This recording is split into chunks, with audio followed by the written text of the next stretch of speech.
Hey, we are reading Genesis chapter 41, verses 37 through 46 today. And now Joseph is going to culminate in his rise to power.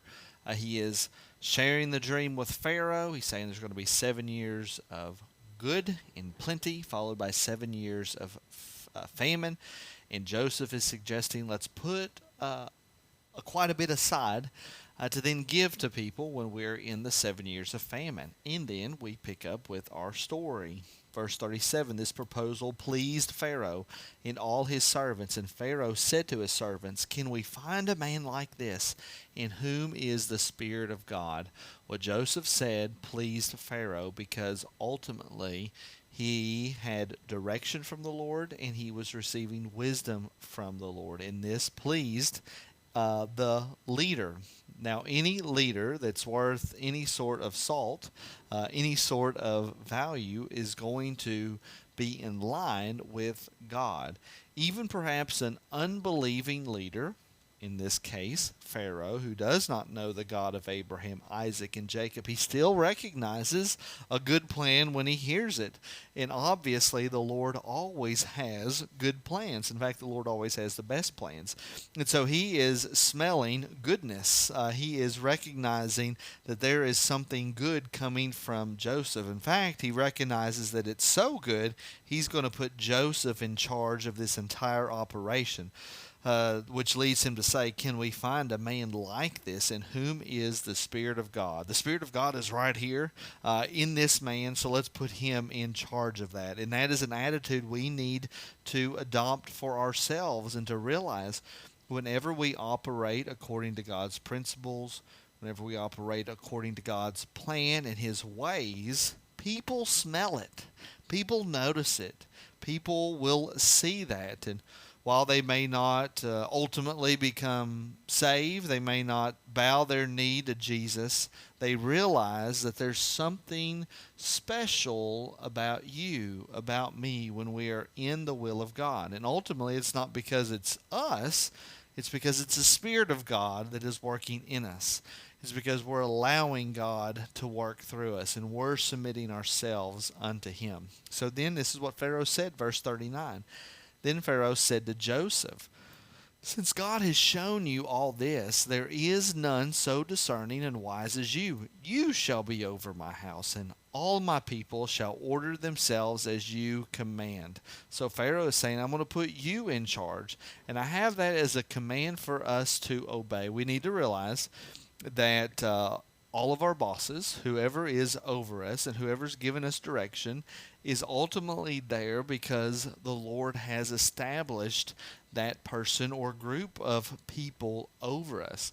So we need to make sure that we are submissive unto them. We want to make sure that we are going about the tasks that they have asked us to do.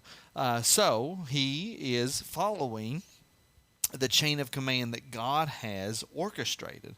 But what I want to look at too is that Pharaoh is not just telling Joseph to do something. Pharaoh is putting Joseph over a particular department. He is putting him in charge of a particular area. And as we will find out, he's actually going to put him over pretty much the entire nation. And we need to recognize that ultimately any sort of responsibility, any sort of area of concern and responsibility that the Lord has, that we are over, the Lord has put us over that. And we need to make sure that when we are obeying instructions and commands, directions, orders, however you want to put it, from your bosses and those in authority over you, when you're following those commands, you're actually following the commands of the Lord. Unless, of course, they contradict God's clear teachings, we should carry them out to the best of our ability and even try to do it even better than we do it the best that we've ever been able to do it. So Pharaoh's saying, you shall be over my house. And he says, only as regards the throne will I be greater than you. This should sound familiar. This is kind of like what happened with Joseph with Potiphar's house. This is kind of what happened with Joseph in the prison guard. The prison guard put him in charge of everything there. And Pharaoh said to Joseph, See, I have set you over all the land of Egypt. Then Pharaoh took his signet ring from his hand and put it on Joseph's hand, and clothed him in garments of fine linen, and put a gold chain about his neck. So this signet ring is showing that he is actually going to be in charge and even be able to make decisions in Pharaoh's stead. Now, what is interesting here is that if you remember back to chapter 38, our Joseph story kind of got interrupted with the Judah story and the sinful and immoral actions that Judah went about. And if you remember, when Judah was doing what he shouldn't have done, he actually gave his signet cord to Tamar as proof that he would then later on bring a goat back to her. And in this sense, or in that story, Judah gave up his signet ring, he gave up his signet cord, and then in this case, Joseph is receiving a signet ring. He's receiving this symbol that would then allow him to speak in the place of Pharaoh. And he clothed him in garments. Remember, these clothings kind of got him in trouble at the beginning.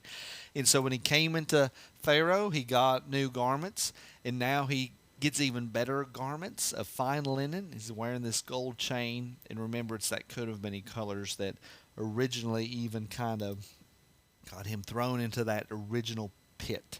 And he made him ride in his second chariot, and they called out before him, "Bow the knee." Thus he set him over all the land of Egypt.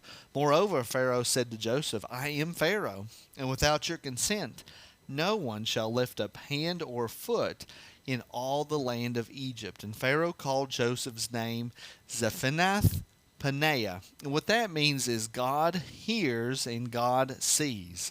And so ultimately, Joseph is receiving this name because he is connected to the God who knows and sees. And this is also showing that he is adopting the Egyptian lifestyle. He is becoming an Egyptian. While he is not adopting the worship of the Egyptian gods, he is taking on the Egyptian culture.